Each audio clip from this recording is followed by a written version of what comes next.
Hello everyone, welcome to the Gomti on point. ये मैंने अब अंडरस्टैंडिंग द लर्नर वाली यूनिट 1 की केवीएस वैकेंसी के लिए पेडागोगी वाली सीरीज स्टार्ट की है। इसके अंदर आज मैं आपको पढ़ाऊंगी ग्रोथ, मैचुरेशन एंड डेवलपमेंट। ये हमारा टॉपिक रहेगा आज का। ये जो ग्रोथ, मैचुरेशन और डेवलपमेंट वाला टॉपिक है ना, ये आपका एचटेट एग्जाम्स के अंदर भी पूछा जाता है बहुत बार। और ये ना मैंने खुद ही अपने नोट्स प्रिपेयर करे हैं कि जैसे मैं खुद जब मैं पढ़ती थी और अभी भी मैं पढ़ती हूँ, तो इस वजह से मैंने खुद ही नोट्स प्रिपेयर करे हैं। और इस तरीके से नोट्स प्रिपेयर किए गए हैं कि चाहे मैं टीचिंग एग्ज़ाम का कोई भी टीचिंग एग्ज़ाम अगर मैं देना चाहूँ ना, चाहे वो एचटेट को हो, केवीएस को, एनवीएस को, तो उसके अंदर मुझे अलग से ना सीडीपी को या पेडागोगी को पढ़ने की जरूरत ना पड़े। इस तरीके से मैंने बस ये कि वो नोट्स बना दिए, उन्हीं नोट्स में से पढ़ो, चाहे वो जिस मर्जी लेवल का क्यों ना हो। ठीक है, पीआरटी, टीजीटी, पीजीटी या फिर कोई भी एग्ज़ाम ही क्यों ना हो, वो केवीएस का हो या एनवीएस को या एचटेट का हो, तो बस वो पढ़ लो, उतना सफिशिएंट रहेगा। उसी में से ही क्वेश्चंस आ जाएंगे सारे के सारे, इसको अलग से पढ़ने की जरूरत नहीं है। ठीक है, केवीएस वैकेंसी 2025 जैसे कि आपको पता ही है, अब निकलने वाली है ये। चलिए, ये हमारी क्लास 1 है आज की। तो ये क्लास 1 के अंदर ये है आपके पास साइकोलॉजी वर्ड। सबसे पहले तो जो साइकोलॉजी वर्ड है, ये किसने दिया था? 1950 के अंदर रुडोल्फ गॉक ने दिया था। साइकोलॉजी वर्ड आपका 1950 के अंदर रुडोल्फ गॉक ने दिया था। साइकोलॉजी वर्ड जो है ना, आपका ग्रीक वर्ड से बन के मिला हुआ है।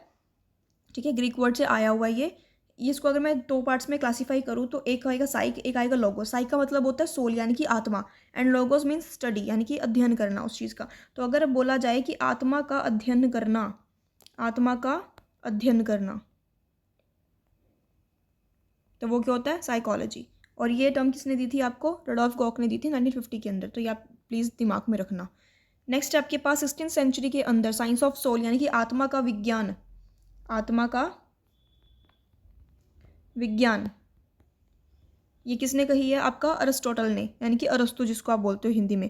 अरिस्टोटल ने कही है, प्लेटो ने कहा है और डी कार्टे ने कहा है। 16th सेंचुरी के अंदर साइकोलॉजी को साइंस ऑफ सोल कहा गया था, अरिस्टोटल के द्वारा, प्लेटो के द्वारा और डी कार्टे के द्वारा। तो ये भी एमसीक्यू के फॉर्म के अंदर पूछ लिया जाता है। नेक्स्ट है 17th सेंचुरी के अंदर इसको बोला गया था science of mind. 17th century के अंदर साइकोलॉजी को बोला गया था साइंस ऑफ माइंड। ठीक है, किसके अंदर हम देखते हैं कि अगला बंदा कैसे सोच रहा है, क्या क्या विचार वगैरह हैं, उस तरीके से। तो ये केंट ने, लोके ने, लेबिन्स ने और ह्यूमे ने दिया था। ठीक है, मैं तो उसको लॉकी बोलती हूँ, आप जैसे मर्जी प्रोनाउंस कर सकते हैं। याद रखने के लिए तो कुछ भी आप कर सकते हैं ना। Science of consciousness, science of consciousness जो है आपका वुंडर्ट ने, जेम्स ने और टिचनर ने दिया था। अच्छा, ये ना एचटेट के अंदर भी पूछा जाता है आपका, कॉन्शियसनेस के कितने लेवल्स ऑफ कॉन्शियसनेस होते हैं। ठीक है ना, वो सारा का सारा मैं आपको पढ़ा दूंगी, इससे रिलेटेड मैं आपको पढ़ा दूंगी सारा, और ज़्यादा आपको क्लैरिटी मिल जाएगी। तो अभी के लिए आप इतना दिमाग में रखिए, जो साइंस ऑफ कॉन्शियसनेस है, ठीक है ना, साइकोलॉजी को जो बोला गया था कि साइंस ऑफ कॉन्शियसनेस बोला गया था, किसके द्वारा बोला गया था? वुंडर्ट के द्वारा, जेम्स के द्वारा, टिचनर के द्वारा। तो आप इसको ऐसे याद कर सकते हो, WJT। ठीक है, WJT ने बोला था क्या? कॉन्शियसनेस के बारे में, साइकोलॉजी को। नेक्स्ट आपके पास science of behaviour. Science of behaviour आपका किसने बोला था? स्किनर ने, वॉटसन ने और मैकडगल ने। हो सकता है नाम लेने में मैंने थोड़ी सी प्रोनाउंसिएशन मेरी हो गई हो गलत, क्योंकि ये फॉरेनर नेम्स हैं सारे के सारे, हो सकता है गलत हो सकती है, तो इसके लिए मैं आपसे माफ़ी मांगना चाहूँगी। ठीक है, बट स्पेलिंग बिल्कुल सही लिखी हुई है। साइंस ऑफ बिहेवियर स्किनर ने, वॉटसन ने और मैकडगल ने बोला था। नेक्स्ट आपके पास मोस्ट मोस्ट मोस्ट इंपॉर्टेंट, ये है आपके पास फादर। फादर जो बहुत ज़्यादा पूछे भी जाते हैं, फादर ऑफ साइकोलॉजी पूछा जाता है कि अगर पूछा जाए कि फादर ऑफ साइकोलॉजी कौन है, तो आप बोलोगे अरिस्टोटल है। अगर पूछा जाए फादर ऑफ एजुकेशन साइकोलॉजी कौन है, क्योंकि एजुकेशन आ गया वर्ड यहाँ पे, तो थॉर्नडाइक। अगर पूछा जाए कि फादर ऑफ मॉडर्न साइकोलॉजी कौन है, मॉडर्न आ गया यहाँ पे वर्ड, तो जेम्स। ठीक है, नेक्स्ट है father of experimental psychology. Experimental psychology के अगर पूछा जाए कि इसके पिता कौन है, तो विंडेट है। तो ये आपको याद लर्न करने पड़ेंगे आपको ऐसे ही। नेक्स्ट आपके पास टॉपिक ग्रोथ का। ठीक है, जो आपका एस्टेट के अंदर भी पूछा जाता है, बहुत बार क्वेश्चंस आते हैं इसके अंदर से। ये आपका एस्टेट का डिक्टो डिक्टो डिक्टो डिक्टो सेम टॉपिक है। ठीक है ना, कुछ भी इधर उधर नहीं है कि हाँ इसके अंदर तो अलग पढ़ाया जाएगा और एस्टेट के अंदर अलग पढ़ाया जाएगा, ऐसा कुछ नहीं है। मैंने तो नोट्स ही इस तरीके से प्रिपेयर करे अपने कि कोई भी लेवल का हो एग्जाम, आपका पीआरटी, टीजीटी, पीजीटी, ठीक है, और कोई भी हो, चाहे वो एग्जाम, चाहे एचटेट का दे रहे हो, केवीएस का दे रहे हो, कि बस एक ही आपको ये पेडागोगी पढ़नी पड़ेगी। ठीक है, और आपका काम आसान हो जाएगा। चलिए, अब है ग्रोथ। ग्रोथ को हम हिंदी में बोलते हैं वृद्धि।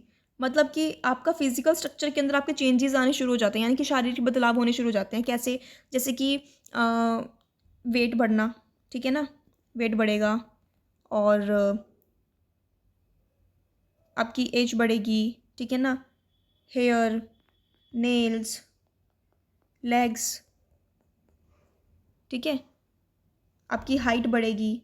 तो ये सारे के सारे कैसे हैं चेंजेस, ये विजिबल चेंजेस है, आप इनको देख सकते हो। अगर आपका वेट बढ़ रहा है, आपकी हाइट बढ़ रही है, ठीक है, ये सारे के सारे कैसे हैं चेंजेस, ये अब चेंजेस को हम लोग देख सकते हैं। तो इसलिए विजिबल चेंजेस है जिसको हम बोलते हैं कंक्रीट। तो आपको नेक्स्ट वर्ड भी तो पता होना चाहिए ना, बाई चांस अगर पेपर के अंदर विजिबल ना लिखा है, कंक्रीट लिखा है और आएगा भी कंक्रीट ही लिखा हुआ, ठीक है, तो पता होना चाहिए इसका मतलब क्या होता है, यानी कि विजिबल जिसको आप देख सकते हो। तो ग्रोथ क्या होते हैं आपके फिजिकल स्ट्रक्चर के अंदर जब आपके चेंजेस आने शुरू हो जाते हैं, यानी कि शारीरिक बदलाव आने शुरू हो जाते हैं, यानी कि जब बच्चा बढ़ना स्टार्ट हो जाता है, ठीक है, छोटे से बढ़ना स्टार्ट हो जाता है, उसको बोलते हैं ग्रोथ, वृद्धि। ये आपका क्वांटिटेटिव कंसेप्ट होता है, यानी कि आप इसको मेजर कर सकते हो। आप क्या हाइट को नहीं नाप सकते, क्या आप वेट को नहीं नाप सकते हो, ठीक है। तो ये क्वांटिटेटिव कंसेप्ट है आपका। आई होप आपको समझ में आएगा कि ग्रोथ क्या होती है। ग्रोथ मतलब वृद्धि, क्वांटिटेटिव कंसेप्ट है, आप इसको नाप सकते हो, ठीक है, नंबर्स के अंदर आप इसको मेजर कर सकते हो। ये कंक्रीट है यानी कि विजिबल है, आपको दिखाई देगा ये। और जब आपके शारीरिक बदलाव आने शुरू हो जाते हैं, ठीक है, किसी भी बच्चे के अंदर जब शारीरिक बदलाव होने शुरू हो जाते हैं तो उसको हम बोलते हैं ग्रोथ, की ग्रोथ हो रही है अब उसकी, ठीक है। नेक्स्ट आपके पास अब मैचुरेशन, ये बहुत बार पूछा जाता है, ये एचटेट के अंदर भी पूछा जाता है कि मैचुरेशन का जो टर्म है वो किसने दिया था, अर्नोल्ड गैजल ने दिया था 1925 के अंदर। ये एक अमेरिकन साइकोलॉजिस्ट थे, ठीक है। तो ये आप प्लीज़ ज़रूर याद रखिएगा कि जो मैचुरेशन की जो टर्म है वो अर्नोल्ड गैजल ने दी थी 1925 के अंदर। ये एक अमेरिकन साइकोलॉजिस्ट है। क्लियर है बात। अच्छा, मैचुरेशन का मतलब क्या होता है, मैच्योरिटी कब आ जाती है, जब बच्चा एडजस्ट करना सीख जाता है, ठीक है, अपनी रिस्पॉन्सिबिलिटीज़ को समझना शुरू कर देता है कि हाँ अब ये मेरी रिस्पॉन्सिबिलिटीज़ है, मुझे इस तरीके से काम करना चाहिए, ठीक है, उसको लेना स्टार्ट कर देता है सीरियसली। तो यानी कि एबिलिटी टू एडजस्ट, रिस्पॉन्सिबिलिटी लेना स्टार्ट कर देगा, ये एक ऑटोमेटिक प्रोसेस होता है, ठीक है। सम ऑफ जीन इफेक्ट, हाँ इसको हम यानी कि आपकी ना रिलेटेड टू हेरिडिटी, अनुवांशिकता से भी ये रिलेट करता है। तो sum of gene effect. Completion of growth, अच्छा जब मैचुरेशन आनी स्टार्ट हो जाती है ना, हम वहाँ पे मानते हैं कि वहाँ पे ग्रोथ आपकी ना पूरी की पूरी कंप्लीट हो चुकी है, ठीक है, पूरी की पूरी कंप्लीट हो चुकी है ग्रोथ, ये हम मानते हैं। तो एट द एज ऑफ 25 सारे के सारे जितने भी बच्चे होते हैं, जितने भी पीपल होते हैं वो मैच्योर हो जाते हैं, ऐसा माना जाता है, ठीक है। एसेंशियल फॉर लर्निंग, अगर बच्चों को सिखाना है यानी कि अधिगम, ऐसे लर्निंग को क्या बोलते हैं हिंदी में, अधिगम। तो अधिगम के लिए तो ये बहुत ज़्यादा इंपॉर्टेंट है लर्निंग। तो अब वही बात है ना, अब देखो अगर मैं 5th क्लास के बच्चे को पढ़ाना स्टार्ट करूँ कि अब यही मैचुरेशन क्या होती है, ग्रोथ क्या होती है, ठीक है, सीडीपी पढ़ाना स्टार्ट कर दूँ मैं उसको, तो उसको कुछ भी समझ में नहीं आएगा, उसके सिर के ऊपर से चला जाएगा, क्योंकि उसमें इतनी परिपक्वता कुछ ऐसी बोलते हैं हिंदी में उसको, तो वो नहीं आई है, मैच्योरिटी नहीं आई है। तो वहीं अगर मैं जो बीएड के बच्चे हैं, ठीक है, यानी कि जो एमकॉम के बच्चे हैं, मास्टर्स जिन्होंने कर रखी है, उनको पढ़ाना स्टार्ट करूँगी तो उनको इजीली समझ में आ जाएगा कि मैं क्या कहने की कोशिश कर रही हूँ, ठीक है। तो इसलिए अगर मुझे लर्निंग करवानी है तो इसके लिए आपका मैच्योर होना ज़रूरी है। क्लियर है। नेक्स्ट आपके पास मोस्ट इम्पॉर्टेंट टॉपिक डेवलपमेंट, जिसको आप हिंदी में बोलते हो विकास। अच्छा, डेवलपमेंट जो है ना, हम उसको ये बोलते हैं development is the sum of growth, maturation and learning, जिसको आप इस तरीके से डिनोट कर सकते हो। यानी कि डेवलपमेंट जो है आपका सम है किसका, ग्रोथ का, मैचुरेशन का और लर्निंग का। तो ये तो आपको अभी याद हो गए होंगे जब मैंने आपको करवाया कि लर्निंग के लिए आपकी मैचुरेशन होनी ज़रूरी है, तो ग्रोथ भी ज़रूरी है, ठीक है। तो ग्रोथ, मैचुरेशन और लर्निंग का जो सम है वो डेवलपमेंट कहलाता है। नेक्स्ट क्या है, ये बोथ है, क्वांटिटेटिव भी है और क्वालिटेटिव भी है। यानी कि क्वांटिटेटिव क्या, जब आप इसके अंदर ग्रोथ को इंक्लूड कर रहे हो तो ग्रोथ कैसा है, क्वांटिटेटिव कंसेप्ट है, तो यानी कि क्वांटिटेटिव भी है और ये क्वालिटेटिव भी है। यानी कि सिर्फ शारीरिक बदलाव नहीं आते हैं, उसकी मेंटल एबिलिटी के अंदर भी बदलाव आते हैं, मेंटल एबिलिटी भी उसकी चेंज होती है, ठीक है। तो वो क्वालिटेटिव नेचर का है, उसको आप नहीं नाप सकते। आपको नहीं पता कौन बच्चा कितना इंटेलिजेंट है, किस तरीके से वो किसी भी सिचुएशन को हैंडल कर सकता है, कैसे वो उस सिचुएशन को देखता है, ठीक है, कैसे उस प्रॉब्लम का सॉल्यूशन फाइंड आउट करता है। तो वो तो सारी की सारी मेंटल कैपेबिलिटी है ना, तो वो सारी आपकी क्वालिटेटिव नेचर के अंदर आ जाएगी। तो इस वजह से बोला जाता है जो डेवलपमेंट है, जो विकास है किसी भी बच्चे का, वो क्वांटिटेटिव भी होता है और वो क्वालिटेटिव भी होता है, ठीक है, ये बहुत होता है। यानी कि मात्रात्मक भी है, जिसको हम हिंदी में बोलते हैं मात्रात्मक भी है, और गुणात्मक भी है, गुणात्मक भी है। क्लियर है बात। नेक्स्ट चलते हैं, डेवलपमेंट के अंदर आपका स्ट्रक्चरल और फंक्शनल चेंज दोनों आते हैं। स्ट्रक्चरल चेंज मैं आपको बता चुकी हूँ, जैसे कि ग्रोथ के अंदर आता है, फिजिकल स्ट्रक्चर के अंदर चेंजेस आने शुरू हो जाएंगे, यानी कि शारीरिक बदलाव होने शुरू हो जाते हैं, और आपके फंक्शनल चेंजेस भी आने स्टार्ट हो जाते हैं। आपके धीरे धीरे अब आगे पढ़ोगे ना आप स्टेजेस के अंदर तो आपको पता लग जाएगा। ठीक है, तो स्ट्रक्चरल और फंक्शनल दोनों के दोनों चेंजेस आते हैं आपके डेवलपमेंट के अंदर। अच्छा, दूसरा क्या, डेवलपमेंट जो है ना कॉन्टिन्यूस प्रोसेस है। कॉन्टिन्यू प्रोसेस है कहने का मतलब क्या, वॉम्ब से टॉम तक का, यानी कि जब बच्चा माता के गर्भ के अंदर होता है तब से शुरू हो जाता है वो। और टॉम का मतलब क्या है, जब वो कब्र के अंदर जाता है, यानी कि गर्भ से कब्र तक का सफ़र। कब्र तक का सफ़र क्या कहलाता है, आपका डेवलपमेंट कहलाता है। ये कॉन्टिन्यूस प्रोसेस है, थ्रू आउट द लाइफ आपके चलता ही रहेगा। नेक्स्ट आपके पास डेवलपमेंट जो है ना वो आपका एक ऑर्डर के अंदर, एक सीक्वेंस के अंदर एक ग्रेजुअल प्रोसेस होता है। ठीक है, आई होप आपको समझ में आ रहा होगा। मैं कोशिश कर रही हूँ कि जिसने भी पहले इस टॉपिक को किया है, नहीं किया है, उसको भी ये टॉपिक ईजिली समझ में आ जाए, और चाहे वो जो मर्जी एग्ज़ाम को प्रिपेयर कर रहा हो उसके लिए ये वीडियो हेल्पफुल रहे। ठीक है, ईजिली सारा काम हो जाए। इंटरनल और मल्टीलेटरल डेवलपमेंट है। डेवलपमेंट क्या होता है, इंटरनल है, दूसरा क्या है मल्टीलेटरल डेवलपमेंट है। कहने का मतलब क्या है, देखो हमने यहाँ पे बोला है कि जो डेवलपमेंट है वो क्वांटिटेटिव भी है और क्वालिटेटिव भी है। ठीक है जी, अब क्वांटिटेटिव है इसका मतलब क्या है, मैं उसको मेजर कर सकती हूँ। हाँ जी, आप इसको मेजर कर सकते हो।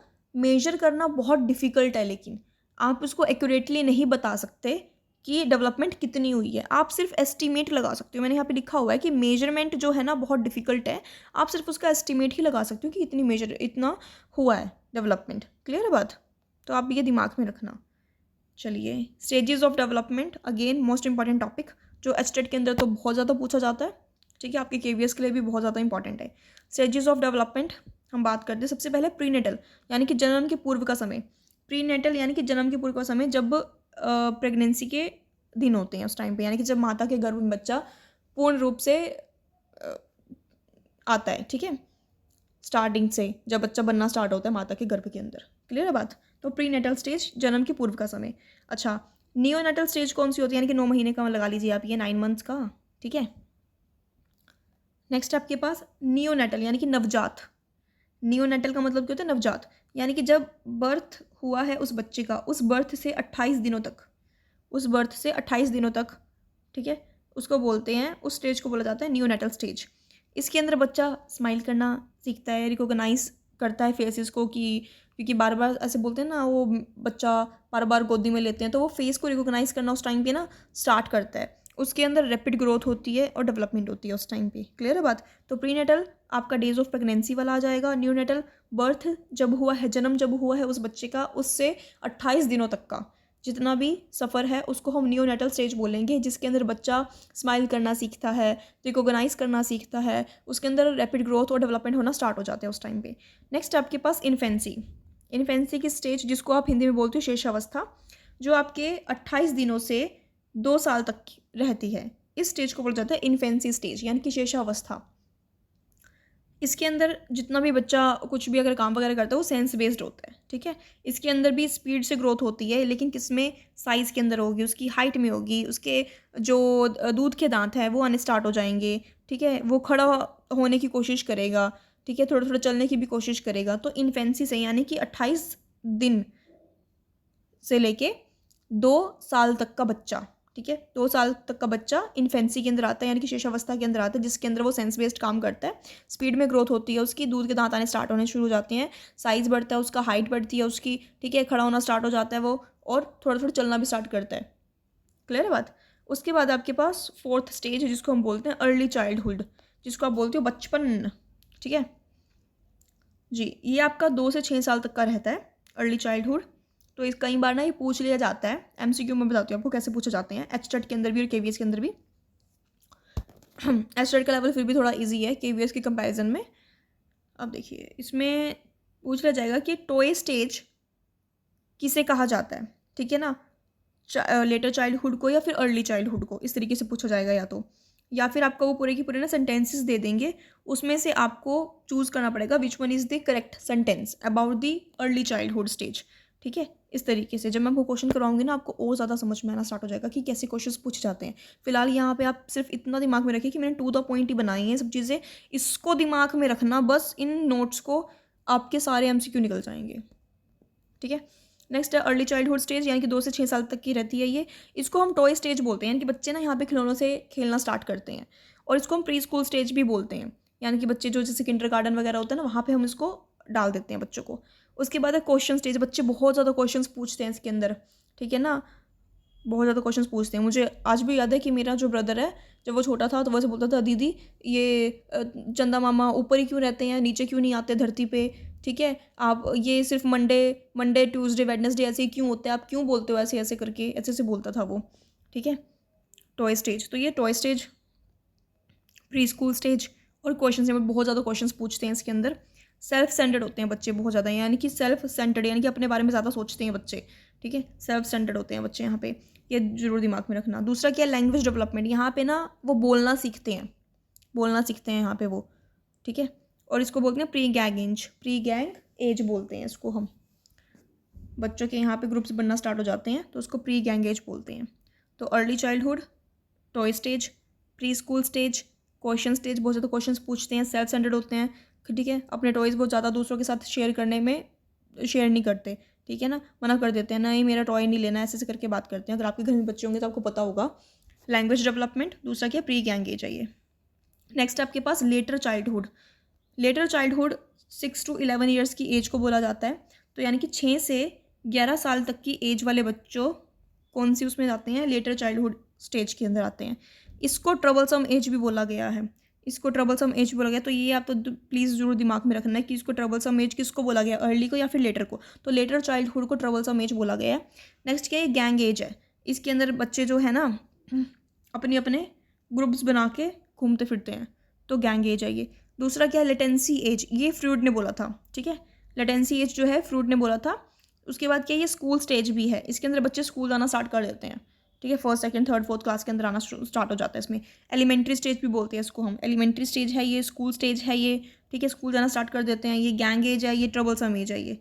दूसरा क्या है, अच्छा यहाँ पे इस चाइल्डहुड के अंदर ना, चाइल्डहुड में आपका रैपिड टू मॉडरेट ग्रोथ होती है, केवीएस में पूछा जाता है इसे, रैपिड टू मॉडरेट ग्रोथ होती है आपके चाइल्डहुड के अंदर, ठीक है, क्योंकि ये डिपेंड करता है आपका न्यूट्रिशन के अंदर, ठीक है, कि आप न्यूट्रिशन कैसा प्रोवाइड कर रहे हो किसी भी बच्चे को, तो उस हिसाब से उसकी जो है ग्रोथ होनी स्टार्ट हो जाएगी। तो रैपिड टू मॉडरेट ग्रोथ चलती है और वो डिपेंड करता है आपके न्यूट्रिशन के ऊपर, कैसा न्यूट्रिशन है प्रोवाइड कर रहे हैं।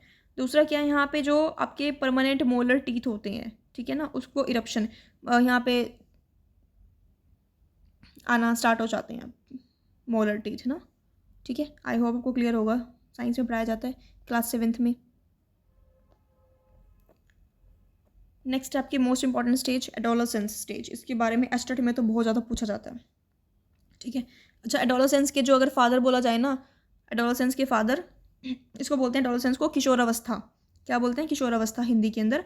तो एडोलसेंस के जो फादर हैं स्टैनली स्टॉल हैं, जिन्होंने बोला गया था कि स्ट्रेस एंड स्टॉर्म की सिचुएशन होती है, स्ट्रेस एंड स्टॉर्म की सिचुएशन किसको बोला गया था, एडोलसेंस को, यानी किशोरावस्था को। और किसने बोला था, स्टैनली स्टॉल ने बोला था, ठीक है। इस एज को कई बुक्स के अंदर तो 10 to 19 ईयर्स का लिखा गया और कई में 12 to 19 ईयर्स का। तो आप दिमाग में रखना कि 19 ईयर्स तक की एज को हम किशोरावस्था बोलते हैं, इनकी एडोलसेंस बोलते हैं, ठीक है। इसके अंदर बहुत जल्दी physical, mental, emotional, social changes होने स्टार्ट हो जाते हैं। आपको पता है इस टाइम पे ना बच्चा बहुत ज़्यादा सोचता है, ठीक है, माता पिता से तो दूर ही रहता है, वो कहते हैं इनको तो समझ में ही नहीं आती मेरी बातें, ठीक है, और वो सोचता है कि जो मेरे फ्रेंड्स वगैरह ना वो ज़्यादा उसको समझते हैं, माता पिता नहीं इतने समझते, बार बार बोलते हैं पढ़ाई के लिए, फ़ोन मत देखो, पढ़ाई करो, इस तरीके से। तो ये एडोलसेंस की एज ही होती है 10 to 19 ईयर्स की, ठीक है। इसके अंदर आपकी इमोशनल चेंजेस बहुत ज़्यादा होते हैं, आपकी मेंटल चेंजेस भी होते हैं बहुत ज़्यादा, ठीक है, मूड स्विंग्स बहुत रहते हैं इन बच्चों को। दूसरी क्या, प्यूबर्टी की एज है ये। प्यूबर्टी की एज का मतलब क्या है, यहाँ पे जो सेक्स डेवलपमेंट है वो होना स्टार्ट हो जाता है पूरी तरीके से। दूसरा क्या, आइडेंटिटी क्राइसिस बोला गया था एरिक एरिक्सन ने, ये भी मैं आपको करवा दूंगी। तो एरिक एरिक्सन ने जो है इस स्टेज को, एडोलसेंस की स्टेज को आइडेंटिटी क्राइसिस स्टेज बोला है, ठीक है। तो एडोलसेंस की स्टेज कौन सी होती है आपकी, 10 to 19 ईयर्स या फिर 12 to 19 ईयर्स लगा के चलेंगे आप लोग। इसके अंदर आपके फिजिकल चेंज होते हैं, मेंटल चेंज होते हैं, इमोशनल चेंज होते हैं, सोशल चेंजेस होते हैं, और ये आपकी प्यूबर्टी की एज है, इसमें बच्चा ग्रो कर रहा होता है सेक्स के रिगार्डिंगली, ठीक है। दूसरा क्या, आइडेंटिटी क्राइसिस होते हैं, इसको बोला गया है एरिक एरिक्सन के द्वारा। नेक्स्ट आपके पास एडल्टहुड, जो 20 ईयर्स से ऑनवर्ड्स चलता है उसको बोलते हैं हम एडल्टहुड, ठीक है। इसके अंदर मैच्योरेशन आ जाती है बंदे के अंदर पूरी, और जो रिप्रोडक्टिव पीरियड होता है, ये रिप्रोडक्टिव पीरियड होता है लाइफ का, ठीक है। आई होप क्लियर होगा आपको। इनमें से इन दोनों स्टेजेस में से ज़्यादा नहीं पूछे जाते हैं, सिर्फ एडोलसेंस स्टेज तक के ही ज़्यादा पूछे जाते हैं क्वेश्चंस, दोनों में ही, एचटेट में भी और केवीएस में भी। नेक्स्ट है आपके पास ओल्ड एज। लास्ट वाली स्टेज कौन सी है? ओल्ड एज, जो 60 ईयर्स से और 60 ईयर्स से स्टार्ट हो जाती है, जितना मर्जी उसकी आगे लाइफ रहे इंसान की, ठीक है। तो 60 ईयर्स से स्टार्ट हो जाती है। इसके अंदर आपका जो बॉडी है वो कमज़ोर पड़ना स्टार्ट हो जाता है, ठीक है, और स्लो हो जाता है, वीकनिंग ऑफ बॉडी, यानी कि कमज़ोर पड़ना स्टार्ट हो जाता है बॉडी फंक्शंस, ठीक है, ऑर्गन्स और ऑर्गन सिस्टम, ठीक है। को पता ही है, वो कहते हैं ना बच्चा और बूढ़ा एक समान।